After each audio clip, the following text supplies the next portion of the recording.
Projections around Oh, this yeah, to look. do. Prime Minister, Minister Wood, I mean, just about anyone in the sector has been saying for 6 months that it was crazy that nurses were let off the green list.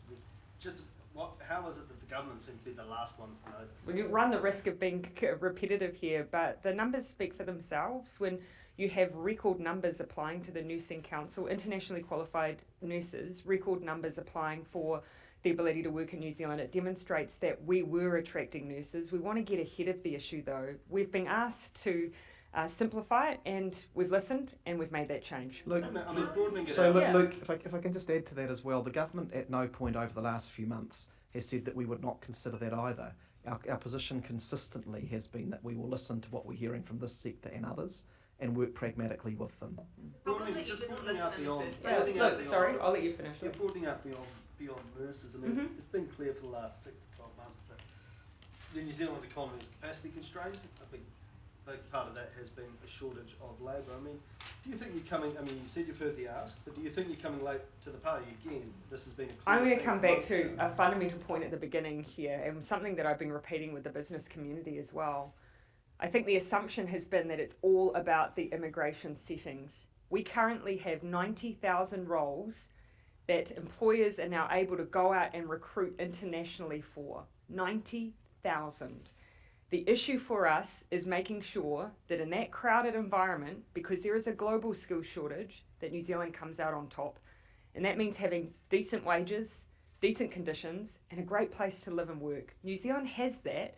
This is about marketing ourselves successfully, not just about immigration settings. So that's why we've shared those numbers today, because I think it would be wrong to say it's simply about the rules. There's a number of roles already to be filled. Projections about Minister, what did these you want to add changes anything might to that? do. Well, look, I think the point more broadly is a really important one, that the settings that we have in New Zealand across the spectrum are as supportive as, or more supportive than nearly any country that you could look at. So whether it's 90,000 job checks that have been issued, or the fact that we're currently running the biggest residency program in our history. We've given out residency to 120,000 migrant workers over the last year. In most years pre-COVID, it would have been 40 or 50,000. And that's because we want to retain those people and their skills here. So yes, we know that it's challenging in many sectors, as it is in every single country, but we're continuing to look at these policies, and you're beginning to see quite substantial numbers coming through. Processing all of these. Well, yes, I believe we do. So we hope to get. So we take, for example, the 90,000 job checks that have been issued. They are processed in an average of 4 days after when they are received by Immigration New Zealand. Are there improvements to be made within Immigration New Zealand's processing? Yes. And so we continue to review the rules. We continue to put more FTEs in there. But it is now getting to the point where it's giving a good level of service across most areas. Yeah.